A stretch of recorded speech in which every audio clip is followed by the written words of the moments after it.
Hello everyone. Welcome to the next series of rapid revision video series. So our next question is,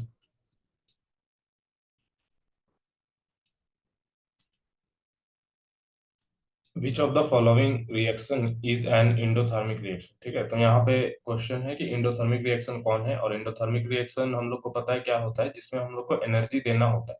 ठीक है, तो जिसमें हम लोग एनर्जी दे रहे हैं किसी भी फॉर्म में, लाइट हीट इसके फॉर्म में एनर्जी दे रहे हैं, तो वो होता है आपका इंडोथर्मिक रिएक्शन। और जिससे एनर्जी लिबरेट होता है उसको हम लोग बोलते हैं एक्सोथर्मिक रिएक्शन। तो यहाँ पे जो पहला ऑप्शन है, ठीक है, पहला ऑप्शन जो यहाँ पे देख रहे हैं आप, वो क्या है? Burning of coal. ठीक है, तो कोल का जो बर्निंग होगा, बर्निंग ऑफ कोल, तो वो कैसा होगा? वो एक्सोथर्मिक रिएक्शन हो जाएगा। ठीक है, एक्सोथर्मिक रिएक्शन होगा। ठीक, क्यों क्यों एक्सोथर्मिक होगा? क्योंकि उससे एनर्जी लिबरेट हो रहा है ना, एनर्जी बाहर आ रहा है उससे, तो वो क्या हो जाएगा आपका? बर्निंग ऑफ कोल हो जाएगा, एक्सोथर्मिक रिएक्शन। ठीक, दूसरा है decomposition of vegetable matter into compost. तो decomposition of vegetable matter into compost, ये भी आपका एक तरीके का एक्सोथर्मिक रिएक्शन है। ठीक है, एक तरीके का एक्सोथर्मिक रिएक्शन होता है।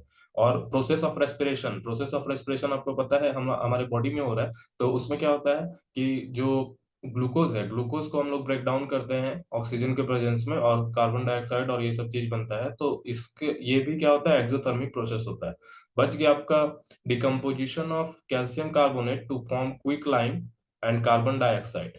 ठीक है, तो ये आपका है इंडोथर्मिक प्रोसेस। क्योंकि डिकम्पोजिशन हो रहा है तो इसमें हम लोग को थोड़ा हीट देना पड़ेगा। ठीक, decomposition of calcium carbonate, calcium carbonate का इसका जो रिएक्शन है वो भी है यहाँ पे CaCO3। ठीक है, इसको हीट करते हैं तो ये किसमें टूटता है? CaO+CO2 में। ठीक है, तो इसमें हीट दे रहे हैं हम लोग। ठीक है, तो ये कैसा रिएक्शन हो जाएगा आपका? एंडोथर्मिक। तो इसका आंसर क्या होगा? डी होगा। बाकी जो ये तीनों आपको यहाँ पे दिख रहा है, ये तीनों क्या हो जाएगा आपका? एक्सोथर्मिक रिएक्शन होगा। यदि एग्जाम में आपको एक्सोथर्मिक पूछे तो ये सब आपके एग्जाम्पल्स हो सकते हैं: बर्निंग ऑफ कोल, डिकम्पोजिशन, ठीक है, decomposition vegetable matter and decompo into compost, और थर्ड वाला जो है प्रोसेस ऑफ रेस्पिरेशन। ठीक है, चलते हैं नेक्स्ट क्वेश्चन में। देखिए, नेक्स्ट क्वेश्चन क्या है? After white washing the walls, a shining white finish on wall is obtained after 2 or 3 days। ठीक बात है, जब व्हाइट वॉशिंग करवा देते हैं, घर पे चूना करवा देते हैं, उसके 2 या 3 दिन के बाद उसमें शाइनी अपीयरेंस आता है। उसका ये असर्शन है, ये असर्शन बिल्कुल सही है। और इसका एक रीजन दिया हुआ है कि calcium oxide react with carbon dioxide to form calcium hydrogen carbonate which give shiny white finish. ठीक है, तो रीजन में थोड़ा सा गलती है। कि गलती क्या है कि कैल्शियम ऑक्साइड जो वहां पे बन रहा है वो रिएक्ट करता है कार्बन डाइऑक्साइड से, यहाँ तक बात सही है। लेकिन गलत क्या है? गलत है कि कैल्शियम हाइड्रोजन कार्बोनेट नहीं, कैल्शियम कार्बोनेट बनता है। ठीक है, कैल्शियम कार्बोनेट बनता है और वो मतलब आपका ज्यादा शाइनी फिनिश देता है। तो ऑप्शन देख लेंगे, पहला assertion and reason are true, तो ये गलत हो गया। असर्शन रीजन आर ट्रू, ये भी गलत। थर्ड देखेंगे, assertion is true but reason is false. ठीक है, तो इसका आंसर क्या हो जाएगा? सी वाला हो जाएगा, सी नंबर। ठीक है, ये इसका आंसर हो जाएगा, थर्ड ऑप्शन। ठीक, आपको ध्यान से पढ़ना है, कैल्शियम हाइड्रोजन कार्बोनेट और कैल्शियम कार्बोनेट में डिफरेंस है। ठीक है, उसको वहां पे देख लेंगे तो आपका सॉल्व हो जाएगा। नेक्स्ट क्वेश्चन देखेंगे। देखिए, नेक्स्ट क्वेश्चन क्या है? ये भी असर्शन रीजन है। Decomposition of vegetable matter into A compost is an endothermic reaction. अभी हम लोग पढ़े कि इंडोथर्मिक नहीं है, ये एक्सोथर्मिक होता है, तो इसका असर्शन ही फॉल्स है। ठीक है, वेजिटेबल मैटर का जो डिकम्पोजिशन होता है वो आपका एक्सोथर्मिक रिएक्शन है। रीजन इसका दिया, decomposition reaction involve break down of a single reacted into simpler product. ठीक है, तो ये ऐसा नहीं है, यहाँ पे डिकम्पोजिशन देख के आपको लगेगा कि ये इंडोथर्मिक होगा, बट इंडोथर्मिक नहीं होता है। वेजिटेबल मैटर का डिकम्पोज जो होता है वो एक्सोथर्मिक होता है। ये ध्यान रखेंगे, एनसीईआरटी में लिखा हुआ है। ठीक है, तो इसका आंसर आपका क्या है? इसका असर्शन ही गलत है, तो इसका क्या हो जाएगा? इसका आपका डी हो जाएगा। ठीक है, डी नंबर इसका आंसर हो जाएगा। ठीक है,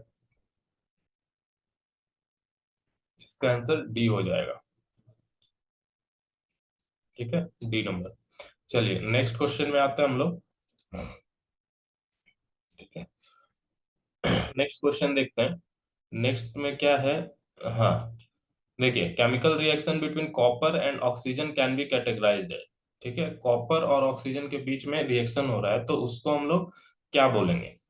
पहला डिस्प्लेसमेंट रिएक्शन बोलेंगे, डिकम्पोजिशन बोलेंगे, कॉम्बिनेशन बोलेंगे, और डबल डिस्प्लेसमेंट बोलेंगे। तो सिंपल है, ये है ना, सिंपल है क्या कि एक कॉपर है, एक एलिमेंट ले लिए हैं, उसको ऑक्सीजन से रिएक्ट करते हैं।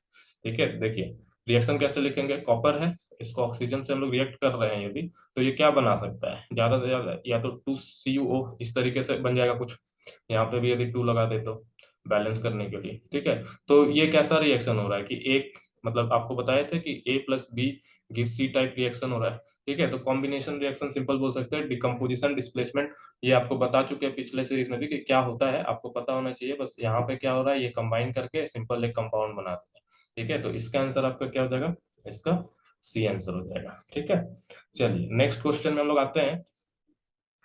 नेक्स्ट क्वेश्चन क्या है, Reema took 5 ml of lead nitrate solution in a beaker and added approximately 4 ml of potassium iodide into it, ठीक है। what would she observe? तो अब यहाँ पे क्या है, लीड नाइट्रेट लिए हैं, ठीक है, लीड नाइट्रेट लिए हैं PbNO3 ठीक है, लीड नाइट्रेट लिए हैं। अब इसमें क्या कर रहे हैं, पोटेशियम आयोडाइड मिक्स कर दे रहे हैं, ठीक है। तो क्या होगा, इसको आपको देखना है, PbO+ और इसका रिएक्शन आपको एक बार देखना होगा, है ना, कि क्या इसमें बनेगा। ठीक है, तो इसका रिएक्शन हम लोग को देखना होगा यहाँ पे, PbNO3 2 प्लस Ki लिख रहे हैं, ठीक है। तो यहाँ पे कैसा रिएक्शन होता है, यहाँ पे थोड़ा डबल डिस्प्लेसमेंट टाइप रिएक्शन होता है, ठीक है। तो डबल डिस्प्लेसमेंट रिएक्शन मतलब क्या होगा कि Pb के पास मतलब जो है आपका NO3 वाला आयन है, तो वो हट के यहाँ पे I आ जाएगा, ठीक है। PbI2 टाइप चीज बनेगा, और यहाँ पे जो K है इसके पास KNO3 जैसा हो जाएगा, ठीक है। मतलब दोनों का आयंस ऐसे एक्सचेंज हो जाएगा, ठीक। तो ये जो PbI2 आपका बनेगा, इसका जो कलर होता है वो येलो होता है, ठीक है, येलो पीपीटी बनता है। तो वही चीज यहाँ पे देख लेना है कि the solution turn red, yellow precipitate was formed, तो येलो प्रिसिपिटेट वाज फॉर्म्ड, ये आपका आंसर होगा, ठीक है। ये PbI2 का जो है, और ये रिएक्शन कैसा हो जाएगा, रिएक्शन टाइप हो जाएगा डबल डिस्प्लेसमेंट रिएक्शन, ठीक है, कि यहाँ पे आयंस का एक्सचेंज हो रहा है, डबल डिस्प्लेसमेंट मतलब PbNO3 का भी आयन एक्सचेंज हो रहा है और Ki का भी आयन एक्सचेंज हो रहा है, ठीक है। तो ये इस तरीके का रिएक्शन होगा, इसको बैलेंस कर सकते हैं, ठीक है। तो ठीक है, इसका आंसर हो गया बी आपका। नेक्स्ट क्वेश्चन देखेंगे। देखिए ये थोड़ा अच्छा क्वेश्चन है कि in the reaction of iron with copper sulphate solution, iron का कॉपर सल्फेट से रिएक्शन करा रहे हैं, यहाँ पे रिएक्शन भी लिखा हुआ है, और इस रिएक्शन में आपसे पूछा क्या है कि आपको एक टेबल दे दिया है, आपको बताना है कि कौन सा सब्सटेंस ऑक्सीडाइज्ड हुआ और कौन रिड्यूसिंग एजेंट है, आपको ये बताना है, ठीक है। तो कंसेप्ट हम लोग पढ़े हुए हैं इसका, ठीक है, पिछले वीडियोस में हम लोग इसको पढ़े थे कि किसको बोलते हैं ऑक्सीडेशन, कब बोलते हैं, और ऑक्सीडाइजिंग जो, देखिए फिर से एक बार बता रहे हैं, ऑक्सीडेशन किसको बोलेंगे हम, ऑक्सीडेशन कब होगा, ऑक्सीडेशन तब होगा जब या तो एडिशन ऑफ ऑक्सीजन हो रहा है, ठीक है, या रिमूवल ऑफ हाइड्रोजन हो रहा है, या फिर लॉस ऑफ इलेक्ट्रॉन हो रहा है, ठीक है। और रिडक्शन कब होगा, रिडक्शन कब होगा, रिडक्शन तब होगा जब आपका इसका अपोजिट हो, मतलब यदि कहीं पे एडिशन ऑफ हाइड्रोजन हो रहा है, ठीक है, एडिशन ऑफ हाइड्रोजन हो रहा है, रिमूवल ऑफ ऑक्सीजन हो रहा है, और गेन ऑफ इलेक्ट्रॉन हो रहा है, ठीक है, गेन ऑफ इलेक्ट्रॉन हो रहा है, तब रिडक्शन होगा, ठीक। तो यहाँ पे जो हम लोग को रिएक्शन दिया हुआ है, इसमें हम लोग को सिंपल देखना है कि एक्चुअल में हो क्या रहा है। तो CuSO4 है, यहाँ पे फिर Fe है, और यहाँ पे ये कॉपर बन गया, और यहाँ पे ये FeSO4 हो गया, ठीक। तो कॉपर का यहाँ पे ऑक्सीडेशन स्टेट पहले पहले वाला में देखेंगे तो यहाँ पे +2 के जैसा रहेगा, ठीक है, +2 ऑक्सीडेशन स्टेट होगा, और ये फिर यहाँ पे क्या हो जाएगा, ये 0 हो जाएगा, ठीक है। और तो मतलब ये क्या हो गया, CuSO4 रिड्यूस हो रहा है, तो जो रिड्यूस होता है वो ऑक्सीडाइजिंग एजेंट के जैसा काम करता है, और Fe यहाँ पे 0 में था, 0 ऑक्सीडेशन स्टेट में था, और यहाँ पे ये FeSO4 बन गया, तो मतलब ये ऑक्सीडाइज हो गया, ठीक है। तो यहाँ पे Fe ऑक्सीडाइज्ड हुआ है, लेकिन रिड्यूसिंग एजेंट के जैसा कौन काम करता है, जो सबस्टांस ऑक्सीडाइज हो रहा है वो खुद रिड्यूस के जैसा, रिड्यूसिंग एजेंट के जैसा काम करता है, ठीक है। जो ऑक्सीडाइज हो रहा है वो काम करता है रिड्यूसिंग के जैसा, और जो खुद रिड्यूस हो रहा है वो ऑक्सीडाइजिंग एजेंट के जैसा काम करता है, ठीक है। तो इसका आंसर क्या हो जाएगा, इसका आंसर ए हो जाएगा, ठीक है। ए इसका आंसर हो जाएगा कि ऑक्सीडाइज कौन हो रहा है, Fe हो रहा है, जो ऑक्सीडाइज होता है वही रिड्यूसिंग एजेंट के जैसा काम करता है, ठीक है। तो ये हो गया आपका, ठीक, इसको एक बार समझ सकते हैं आराम से। तो इस तरीके से इसको देख सकते हैं, और ये मतलब हम ऑक्सीडेशन स्टेट के मतलब कॉन्सेप्ट से इस क्वेश्चन को सॉल्व किए, या फिर ऑक्सीजन का रिमूवल से भी देख सकते हैं कि पहले SO4 वाला पोर्शन वहां पे था, वो चला गया अब Fe के पास, तो Fe आपका ऑक्सीडाइज्ड हो गया, तो जो ऑक्सीडाइज्ड हो रहा है, ठीक है, जो ऑक्सीडाइज्ड हो रहा है वही रिड्यूसिंग एजेंट के जैसा काम करता है, तो इसका आंसर आपका ए हो जाएगा, ठीक है। नेक्स्ट क्वेश्चन में हम लोग आएंगे अब। देखिए, नेक्स्ट क्वेश्चन आपके पास ये है, क्या है कि लाइम स्टोन के बारे में बता रहा है। लाइम स्टोन क्या होता है? लाइम स्टोन होता है आपका कैल्शियम कार्बोनेट। ठीक है। अब उसको हम लोग क्या कर रहे हैं, हीट कर रहे हैं। तो कैल्शियम कार्बोनेट को हीट करने से क्या बनता है? कैल्शियम CaO, कैल्शियम ऑक्साइड, और साथ में कार्बन डाइऑक्साइड निकलता है। तो आपको बताना है कि पहला स्टेप क्या होगा, इंडोथर्मिक होगा या एक्सोथर्मिक होगा। आपको पता है कि किसी भी फॉर्म में यदि एनर्जी दे रहे हैं हम लोग किसी भी रिएक्शन को कंडक्ट करने के लिए, तो वो कैसा रिएक्शन हो जाता है? वो हो जाता है आपका इंडोथर्मिक रिएक्शन, क्योंकि हम लोग उसमें एनर्जी दे रहे हैं। तो ठीक है, तो पहला स्टेप आपका क्या हो जाएगा? इंडोथर्मिक हो जाएगा। और जो दूसरा स्टेप है यहाँ पे CO2 मतलब डिसॉल्व कर रहे हैं, उसमें स्लैग लाइन बन रहा है। ठीक है। तो CO2 प्लस H2O, और यहाँ पे स्लैग लाइन बन रहा है। ठीक है, तो ये जो रिएक्शन हो जाता है ये एक्सोथर्मिक रिएक्शन होगा। ठीक है, कॉम्बिनेशन टाइप रिएक्शन यदि बोल सकते हैं तो वो भी यहाँ पे होगा। और देखिए, तो ये जो रिएक्शन हो रहा है यहाँ पे, ये एक्सोथर्मिक टाइप रिएक्शन हो जाएगा। ठीक है, तो इसका आंसर आपका क्या हो जाएगा? C आंसर हो जाएगा। पहला वाला आपका एंडोथर्मिक क्लियर है, और दूसरा जो है वो एक्सोथर्मिक रिएक्शन होगा। ठीक है, चलिए तो नेक्स्ट क्वेश्चन हम लोग देखेंगे। देखिए, why it is important to balance skeletal skeletal chemical equation. Chemical equation को बैलेंस करना क्यों जरूरी है? तो इससे क्या होता है, law of conservation of mass आपका वेरीफाई होता है। ठीक है, तो आप ये बात जानते हैं पहले से भी, तो इसलिए इसका आंसर क्या हो जाएगा? इसका आंसर हो जाएगा C। ठीक है, C इसका आंसर हो जाएगा। लॉ ऑफ कंजर्वेशन ऑफ मास को बैलेंस करने के लिए हम लोग क्या करते हैं? रिएक्शन को बैलेंस करते हैं। ठीक है, फिर देखिए यहाँ पे एक क्वेश्चन है कि which of the following represents a balanced chemical equation. ठीक है, तो ये आपको देखना है कि कौन सा बैलेंस्ड केमिकल रिएक्शन है। पहला वाला को यदि हम लोग देखेंगे तो यहाँ पे देखिए, यहाँ पे एक एटम है Fe का। ठीक है, यहाँ पे Fe का क्या है? एक एटम है। और इसमें देखेंगे यहाँ पे, पहला वाले में देख रहे हैं यहाँ पे प्रोडक्ट साइड में, मतलब रिएक्टेंट साइड में Fe एक है और प्रोडक्ट साइड में तीन है, तो ये बैलेंस नहीं है। अब दूसरे वाले में हम लोग देखेंगे, तो दूसरे वाले में क्या है आपका?